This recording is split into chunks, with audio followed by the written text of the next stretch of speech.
કેમ છો વિદ્યાર્થી મિત્રો? મજામાં ને? ચાલો આજે આપણે એક સરસ મજાની વાત સાંભળીએ. એકવાર ગાંધીજી સાબરમતી આશ્રમમાં ભ્રમણ કરી રહ્યા હતા. અચાનક તેમની નજર એક મહિલા અને તેના બાળક પર પડી. મહિલા તેના બાળક સાથે ખૂબ જ સાહજિકતાથી વાત કરી રહી હતી. આ બધું ગાંધીજી જોઈ રહ્યા હતા. મહિલા તેના બાળક ગોપાલને કહેતી હતી, જા બેટા, પાણીનો ઘડો ભરી લાવતો. પરંતુ ગોપાલ રમવામાં વ્યસ્ત હતો. તેણે તેની માતાને કહ્યું, ના મમ્મી, મારે રમવું છે, મને રમવા દે ને.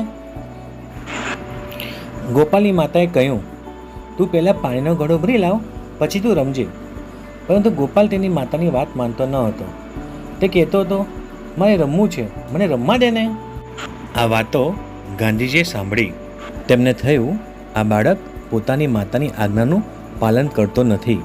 મારે બાળકને સમજાવવું જોઈએ, તેની સાથે વાત કરવી જોઈએ.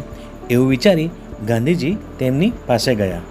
ગાંધીજીએ ગોપાલને કહ્યું, ગોપાલ, તે શ્રવણની વાર્તા સાંભળી છે? ગોપાલે કીધું, ના બાપુ, કોણ હતો એ શ્રવણ? ગાંધીજી કહે, શ્રવણ એક આજ્ઞાકારી પુત્ર હતો. તે પોતાના માતા પિતાની આજ્ઞાનું પૂરેપૂરું પાલન કરતો હતો. ગોપાલ કે, હે બાપુ, સાચી વાત છે? ગાંધીજી કહે, હા.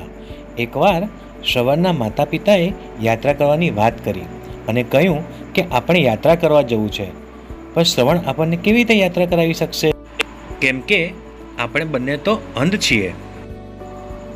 આ વાત શ્રવણ સાંભળે છે અને બીજા જ દિવસથી પોતાના અંધ માતા પિતાને કાવડમાં બેસાડીને યાત્રા શરૂ કરે છે. શ્રવણ પોતાના આંધળા માતા પિતાની આજ્ઞાનું પાલન કરતો હતો. શ્રવણની માતૃપિતૃ ભક્તિ ખૂબ જ અનન્ય હતી. પોતાના માતા પિતાની આજ્ઞાના પાલન માટે તેને ઘણી મુશ્કેલીઓનો સામનો પણ કર્યો હતો. ગોપાલ, તારે પણ તારા માતા પિતા અને વડીલોની આજ્ઞાનું પૂરેપૂરું પાલન કરવું જોઈએ.